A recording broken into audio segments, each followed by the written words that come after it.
দেখো বন্ধুরা, আজকে আমি তোমাদেরকে একটা সুস্বাদু খাবার দেখাচ্ছি বানিয়ে। এখানে কি কি আছে দেখতেই পাচ্ছ।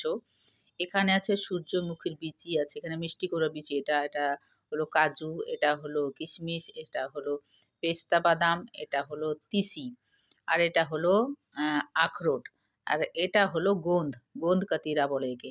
এটা হলো সূর্যমুখীর বিচি, আর এটা হলো ঘি, আর এটা সাদাটা যে দেখছো এটা হলো সাদা তিল, এটা হলো খেজুর, এটা হলো কাঠবাদাম, আর এটা হলো পোস্ত, এটা হলো মগজ, আর এটা হলো মাখানা। আমি এই সবগুলোকে দিয়ে লাড্ডু বানাবো। এটা দারুণ খাওয়া, মানে শরীরের পক্ষে খুবই ভালো খাওয়া। তো এটা প্রথমে তোমাদেরকে আমি এখানে দেখালাম না, ঘি দিয়ে দিয়েছিলাম। ঘি দেওয়ার পরে এটাকে খুব ভালো করে ভেজে নিলাম, ভেজে নিয়ে গুঁড়ো করে নিয়েছি। তো গুঁড়োটাও দেখালাম না, কারণ অনেকটা বড় হয়ে যাবে তার জন্য। তো আমি এখানে এই যে গোঁদ আছে, এটাকে গোঁদ কাতিরা বলে।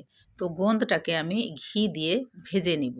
এটা সুন্দরভাবে দেখো সাদা সাদা ফুটে ফুটে একদম হালকা হয়ে যাবে, মচমচা হয়ে যাবে। দেখো একদম ফুটে ফুটে ফুলে ফুলে গেছে, সাদা হয়ে গেছে। সেটাকে আমি তুলে নিলাম। তারপরে এখানে জল দিয়ে দিলাম, একটু জল দিয়ে গুড় দিয়ে দিলাম। গুড়টা দিয়ে খুব ভালো করে এটাকে আমি নাড়াচাড়া করব, যেরকম নাড়ু বানাই সেরকমইভাবে পাকটা দিতে হবে। তো জলটা শুকিয়ে যতক্ষণ না শুকাবে ততক্ষণ তো এটাকে নাড়াতে থাকতে হবে। তো এইভাবে জলটা শুকিয়ে নেব। জলটা যখন শুকিয়ে আসবে তো একটু ঘনত্ব হয়ে যাবে। দেখো জলটা শুকিয়ে গেল, তো ঘনত্ব হয়ে এসেছে গুড়টা। এরপরে আমি গুঁড়োটাকে দিয়ে দিব, যেই ওগুলো সব গুঁড়ো করে রেখেছিলাম। তো মিক্সিতে কিছুটা গুঁড়ো করেছি, আর মিক্সিতে সবগুলোই করেছি। তো খেজুরটা তো আর মিক্সিতে গুঁড়ো হবে না, তো একটু জল দিয়ে গুঁড়ো করেছি। তো একটু নরম হয়ে গেছে, দেখতে পাচ্ছ কিভাবে হয়ে গেছে, ওটা ঝরঝরা ছিল। তো আমি দিয়ে দিলাম সব গুঁড়োগুলোকে, সবগুলোকে দিয়ে নিয়ে আমি অর্ধেকের কম বেশি দিলাম।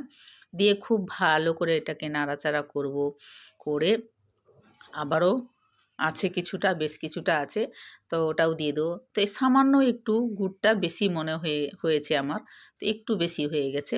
তো যাই হোক, এটা পাক দিতে দিতে ভালো ঠিকই হয়ে গেছে। তো এটা খাওয়া খুবই ভালো। তো এটা আমার মেয়েকে বানিয়ে দিলাম। আমার মেয়ে বাইরে থাকে, তো একটু খাওয়া দাওয়াতে ওর ওর খাওয়া দাওয়া এই টাইপেরই ও খাওয়া দাওয়া খায় সব সময়। ছোটোবেলার থেকেও খাওয়া দাওয়াটা একটু অন্যরকম করে।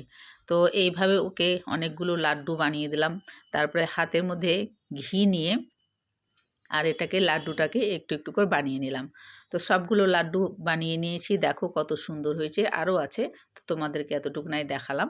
তো একটু খুবই ভালো হয়েছে, খেতেও খুবই টেস্টি, শরীরের পক্ষে তো খুবই ভালো। যেগুলো যেগুলো জিনিস দিলাম তোমরা তো সকলেই দেখলে। আর তোমরাও বানাতে যদি চাও এইভাবে বানিয়ে নিও, খেয়েও খুবই ভালো।